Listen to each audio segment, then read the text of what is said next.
Hello बच्चों, मेरा नाम सचिन है। जैसे कि आपको सभी को पहले से पता है और हमारा यूट्यूब चैनल शिक्षा रूट है, जो भी आपको पहले से पता है।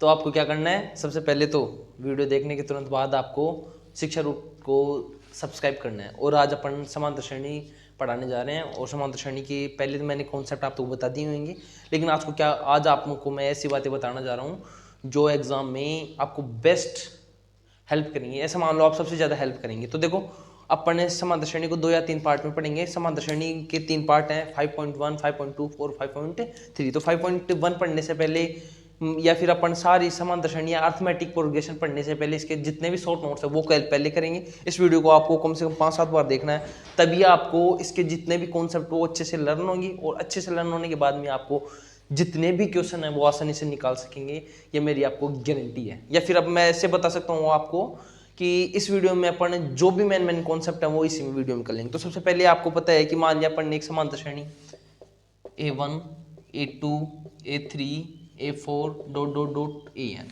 तो समांतर श्रेणी है A1, A2, A3, A4, A5। तो देखो, तो ये जो फर्स्ट पद होता है ये प्रथम पद कहलाता है। इसे अपन ए से डिनोट करते हैं। और अब अपन बात करें कि समांतर श्रेणी में सार अंतर डिफरेंस, तो किन्हीं भी 2 पद ले लिए। जैसे अपन ले लिया डी, इसे डी से डिनोट करते हैं। और कोई भी 2 पद ले लिया अपन ने A2 माइनस का A1। आप भी बोलो, जैसे मैंने ले लिया A3 माइनस का A2, अपन ने ले लिया A4 माइनस का A3। तो ये जो डिफरेंस है, जो क्रमबद्ध है लगातार या नंबर से जितने भी क्रम है, इन क्रम का अंतर क्या कहलाएगा? डिफरेंस या सार अंतर कहलाएगा। तो जैसे अपन इसको ऐसे भी लिख सकते हैं कि AN में से घटाएंगे अपन AN माइनस 1, तो ये कहलाएगा सार अंतर। और प्रथम पद कहलाता है अपना प्रथम पद, किसी भी श्रेणी का पहला पद प्रथम पद कहलाता है। तो जैसे अपन को निकाल दिए, दे दी समांतर श्रेणी दे दी अपन ने 2, 4, 6, 8। सबसे इजी है, इजी समांतर श्रेणी का अपन ने उदाहरण लिया है, AP का उदाहरण लिया है। तो अब अपन ने को इसमें प्रथम पद निकालने के लिए अपन ने लिख दिया A इक्वल टू 2, तो सभी को पता है वो निकाल लेंगे। अब निकालते हैं अपन डिफरेंस। तो कोई भी 2 पद ले लो, जैसे अपन ने ले लिया 4 फिर ले लिया 2, तो 4 माइनस 2 इज इक्वल टू हो जाएगा 2। या फिर जैसे अपन ने ये दोनों पद ले लिए तो D इज इक्वल टू हो जाएगा 8 माइनस का 6 इज इक्वल टू 2। तो ये कहलाता है डिफरेंस। अपन को A और A निकालना आना चाहिए, वो आपको आ गया। चलो नेक्स्ट देखते हैं। अब देखो, अब बात करेंगे अपन, अपने पास A भी आ गया और D भी आ गया। अब देखो, किसी भी समांतर श्रेणी में या AP में टोटल पद होते हैं वो n कहलाते हैं। ये मान लिया कि इस समांतर श्रेणी में या इस AP में 100 पद हैं, तो n का मान है भाई।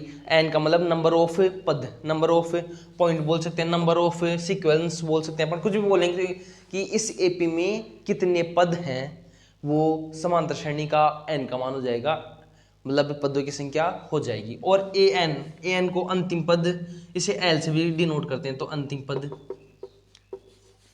कहलाएगा। या फिर अपन बोल सकते हैं कि इस श्रेणी में nवें पद, तो ये अपने पास। अब देखो, तो इसका सूत्र होता है an is equal to a plus का n माइनस 1 इंटू डी। तो इसको कम से कम आपको 20-30 बार लिखना है, 20-30 बार। यदि आपको आता है तो भी 20-30 बार लिखना है।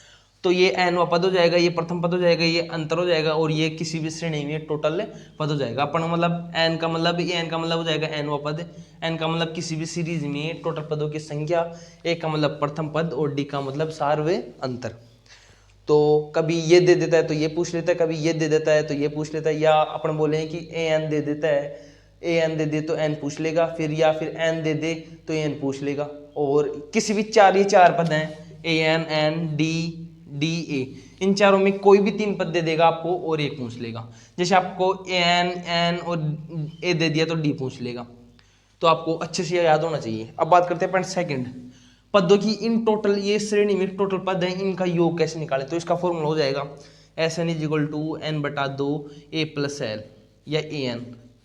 तो इसका मतलब क्या हो गया, l का मतलब क्या हो गया, l और a का किसी भी सीरीज में टोटल पदों की संख्या में nवां पद या अंतिम पद, nवां पद या अंतिम पद। या फिर इसका एक और फॉर्मूला होता है n/2 2a plus n minus 1 into D. ये दूसरा फॉर्मूला होगा। तो आपको 1, 2, 3 और ये a और ये तो निकालना बता ही दिया। ये आपको अच्छे से आना चाहिए। इस वीडियो को कम से कम 2 या 3 बार, जब तक आपको ये फॉर्मूला याद ना हो जब तक देखो, या फिर आप इनको एक कॉपी में उतार के बार बार देखो तो आपको याद हो जाएंगे। फिर आपको एक्सरसाइज करनी है कौन सी, 5.1, 5.2 और 5.3, जिससे आपको आसानी से लर्न हो जाएगी और आपको एग्जाम में कोई दिक्कत नहीं आएगी। Thank you.